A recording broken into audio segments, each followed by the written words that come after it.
Home of Ocean Vodka, Hawaii Sea Spirits, Organic Farm and Distillery. Follow me. 17 years in the food and beverage industry. I spent most of that time in a craft cocktail bar. So you want to know about any of that kind of stuff, I got you. Okay, you want to know how to make the world's best daiquiri, I have definitely got you. Okay.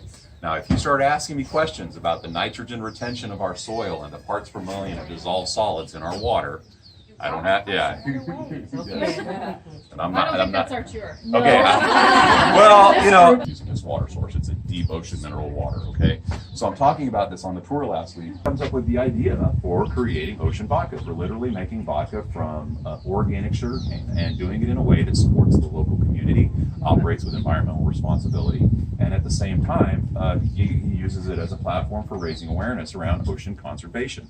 This is who Shea is, and this is why we are what we are. It is why we are a USDA certified organic sugarcane farm. It is why, when you look on top of our distillery, you're going to see 240 solar panels. We are powered by the sun. That system is a 68 kilowatt system. Just to put this in perspective, that's enough to power 12 or 13 average family homes. Okay, through them, but that's it. Okay, so here's what's going to happen.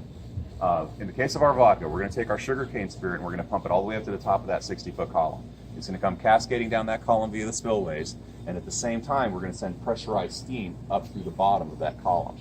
Now, when the pressurized steam meets the liquid alcohol, it causes the alcohol to vaporize, all right? And then that pressurized steam will push or carry those alcohol vapors through the small holes in the plates. And what's happening is that each one of those plates is acting like a purifier. In fact, for every 2.5 plates that the vapors rise through, it's the equivalent of having been in a traditional pot still for a cycle. So if you do the math, okay, by the time our vodka has gone through both columns or all 103 plates, it's actually the equivalent of having been distilled over 40 times in a traditional still. And that's why when you go to taste our vodka, you don't taste anything except clean, clear, smooth, silky vodka. Okay? It's also why when someone tells me their vodka has been triple distilled, I go, oh, cute. Here are the sugarcane fields, organic, that they use to create the vodka and the rum. Spirits, okay? You have to remember, coming off that column, we're talking about 190 proof and 150 proof, relatively speaking. So they are flavorful, but they are also highly flammable. Okay, so this is why we keep them in stainless steel, just for safety until the time comes to do the final process. Now this is the pot still. This is what I was talking about outside. So the sugarcane beer goes in, the alcohol vapors rise, go down the pipe and into the barrels. And what happens inside the barrel is that we circulate cold water around the outside of that copper pipe, and that's what will help the vapors condense back down into liquid. The alcohol's never touching wood. It's a closed system. We're not barrel aging or anything like that. This is just an old-time, low-tech refrigeration system. Okay. The clear run. Every bottle of vodka, okay, every bottle of Ocean Vodka, every bottle of wine rum, regardless of the size, comes from this line. Every bottle can be fit onto this line. The whole line is adjustable for size and shape.